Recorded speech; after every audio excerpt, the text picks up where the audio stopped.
We hear about stocks all the time, right? They're on the news, in our feeds. But what is a stock, really? Today, we're going to pull back the curtain on one of the most talked about and honestly, most misunderstood parts of the financial world. I mean, you're just scrolling online and it's everywhere. Buy the dip. Stocks only go up.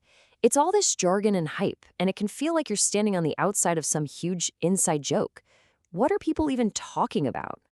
Well, the good news is, it's actually way simpler than it seems. Seriously.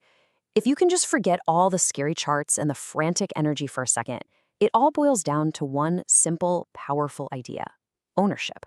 So let's crack this code together. Okay, let's try an analogy. Imagine your favorite company. It doesn't matter which one.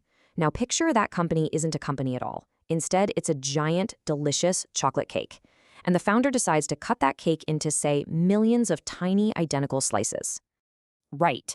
Each one of those slices, that's a stock, or what some people call a share. So when you buy a stock, you're not just buying a lottery ticket or a digital number. You're buying one of those slices. You are literally buying a tiny piece of that actual business.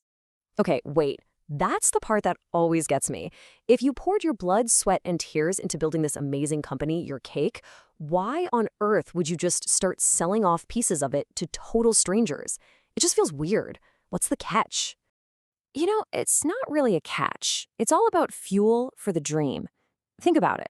Building something really big, a new factory, a revolutionary app, a global brand, that takes a staggering amount of money. So instead of going to a bank for a huge loan, founders can sell those little slices to raise the cash they need to make it all happen. Let's make this real. Let's forget about Wall Street and giant corporations for a second. Let's tell a story about a founder named Maya. She has a dream to open a super exclusive sneaker store called Fresh Kicks. This is where the whole idea of a stock really comes alive. So Maya, she's got the brand, she's got the vision, she does the math. To get the doors open, rent, inventory, the whole shebang, she needs $100,000. The problem? She only has $50,000, half of what she needs. So, what's her move? She divides her new company, Fresh Kicks, into 10 equal shares. She takes her 50 grand and buys 5 of those shares for herself. Then she offers the other 5 shares to investors for $10,000 each. A sneaker fan named Jordan loves the idea and buys 1 share. And just like that, with 4 other people like Jordan, Maya raises the full $100,000. She gets to open her store without a penny of debt.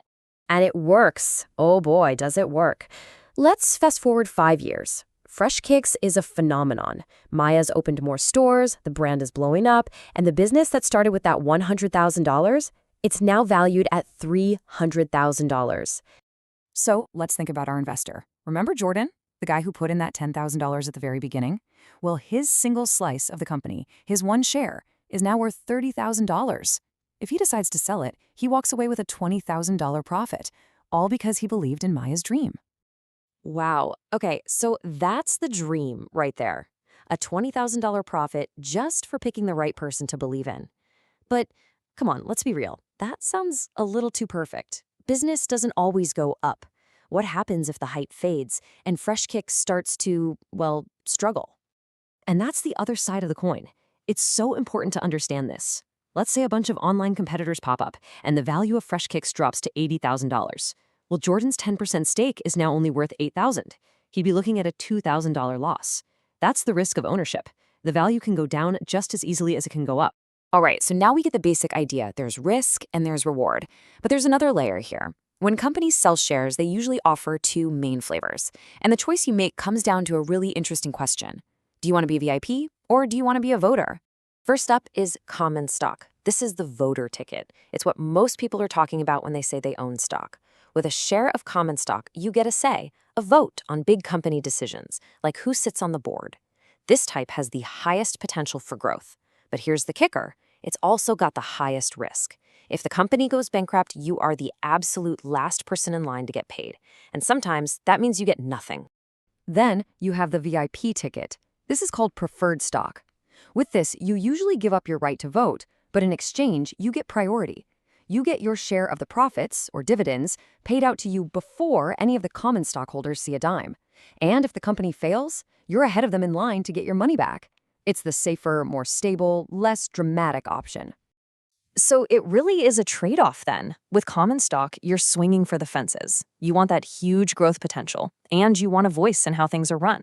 But with preferred stock, you're trading that voice for more security and a steadier paycheck. That's it exactly. It all depends on your goals as an investor. Okay, which brings us to the big one, the final question. With all this risk we just talked about, the chance of losing your money, why bother? I mean, why not just put your cash in a nice, safe savings account where you know it's not going to disappear if a sneaker store has a bad year? And the answer to that, in one phrase, is the power of long-term growth.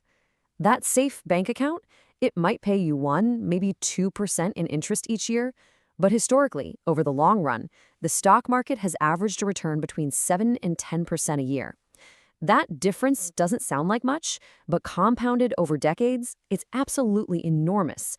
That's the reward you get for taking on that calculated risk. And that just brings it all home, doesn't it? That's the one thing to remember.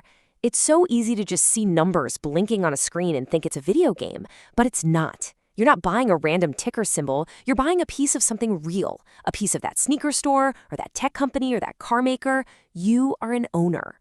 And once you really grasp that you're an owner, not a gambler, the whole world looks different. The question stops being, what is a stock? And a new, much more interesting question takes its place. What companies out there do you believe in enough to want to own a piece of their future?